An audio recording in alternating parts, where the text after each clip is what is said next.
Hello అందరికీ. ఈరోజు మనం పిల్లల్లో పిక్కీ ఈటింగ్ గురించి తెలుసుకుందాం. పిక్కీ ఈటింగ్ని fussy eating or selective eating అని కూడా అంటారు. ఈ పిక్కీ ఈటింగ్ అనేది పిల్లల్లో చాలా కామన్ సమస్య. దాదాపు 40% పిల్లల్లో ఇది ఉంటుంది.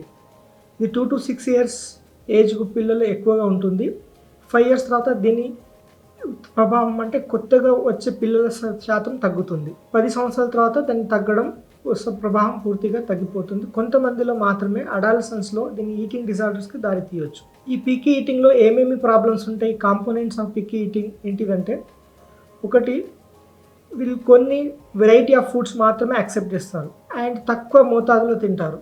నెంబర్ 2, వీళ్ళకి స్ట్రాంగ్ ఫుడ్ ప్రిఫరెన్స్ ఉంటుంది. కొన్ని కలర్స్, టెక్స్చర్స్ మాత్రమే యాక్సెప్ట్ చేస్తారు. నెంబర్ 3, వీళ్ళకు నియోఫోబియా ఉంటుంది, అనగా కొత్త రకమైన ఫుడ్ను యాక్సెప్ట్ చేయరు. నెంబర్ 4, వీళ్ళలో ఫుడ్ సెన్సిటివిటీ ఉంటుంది, అంటే కొన్ని స్ట్రాంగ్ కలర్స్ కానీ ఓడర్స్ అండ్ టెక్స్చర్స్ చూసి యాక్సెప్ట్ చేయరు.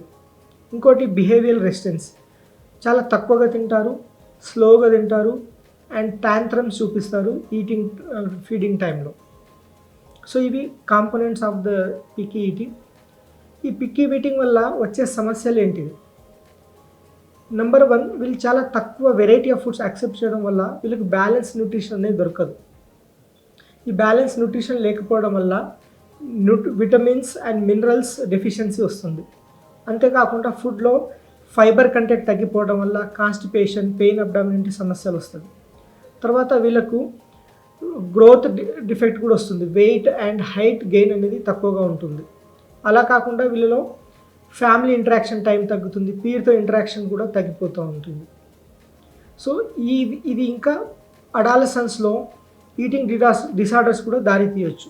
మరి పిక్కీ ఈటింగ్ని ఎలా ట్రీట్ చేయాలి? నెంబర్ 1, పిల్లల్లో ఆకలి పెరిగేటట్టు వాళ్ళకు ఫుడ్ ఈటింగ్ అలవాటు చేయాలి.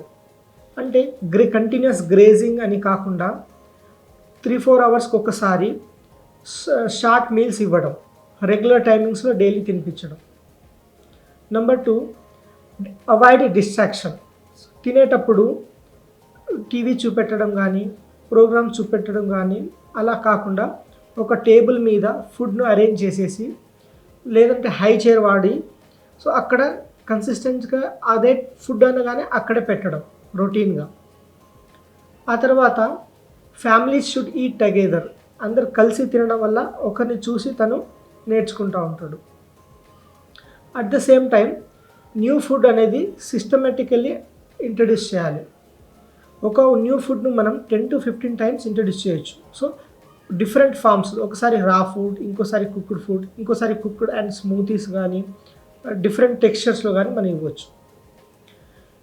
మీల్ డ్యూరేషన్ అనేది లిమిట్ చేయాలి.